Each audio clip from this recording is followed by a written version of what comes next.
Hello guys, welcome to my vlog. Ngayon guys, magluluto ako ng nilagang baka. Masarap kasi yung nilagang baka sa tag-ulan. Kaya magsabaw ako guys. Yun ang dinner namin. Kaya nakasarang na yung baka. Pinalambot ko na yung baka guys. Kasi masarap kasi pag malambot yung baka. Ito yung panghalo ko guys sa baka.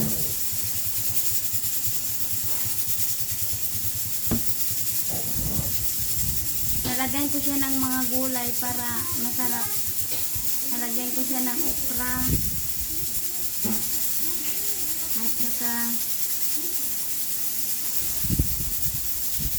at saka gabi. Yan ang gabi guys, ang lalaki. Gusto namin yung baka na maraming gulay. Nakakasawa kasi guys pag puro repolyo, ganun. Kaya lagyan namin ng gulay. 2 okra at saka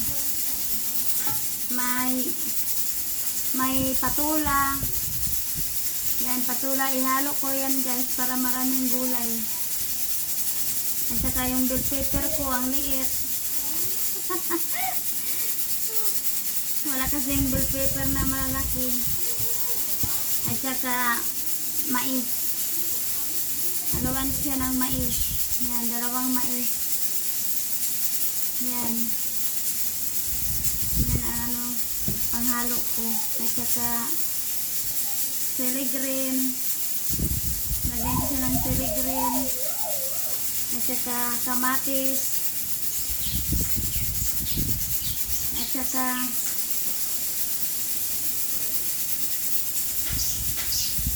alugbati.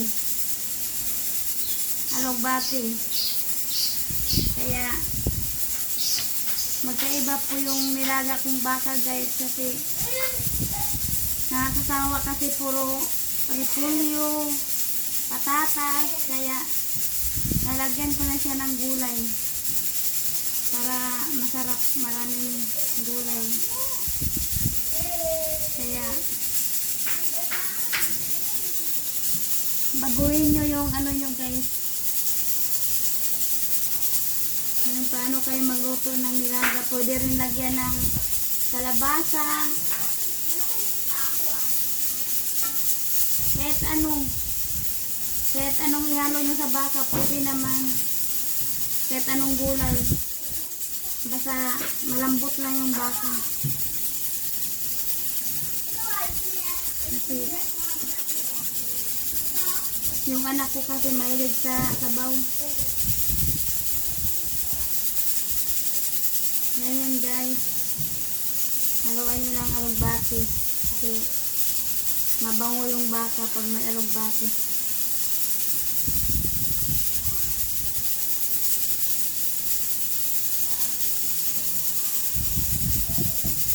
Yan ang dinner namin.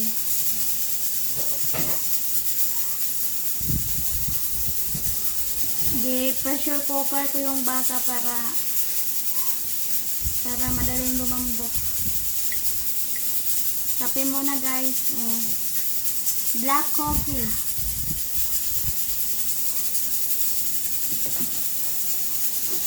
Black coffee ang inumin nyo.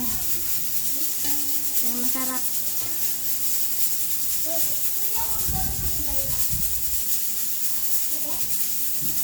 At saka yung mais na white ang ginamit ko para masarap.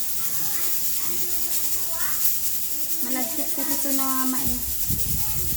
Nakakaumay kasi yung ilo na mais guys. Nakakaumay. Kaya ito lang ginamit ko. White na mais. Kaya mag-invento din kayo gluto sa baka. Huwag puro repolyo, patatas, bagyo bean.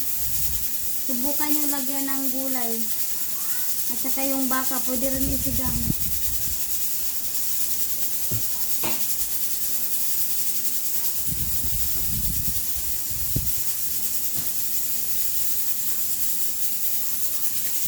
Bye-bye guys.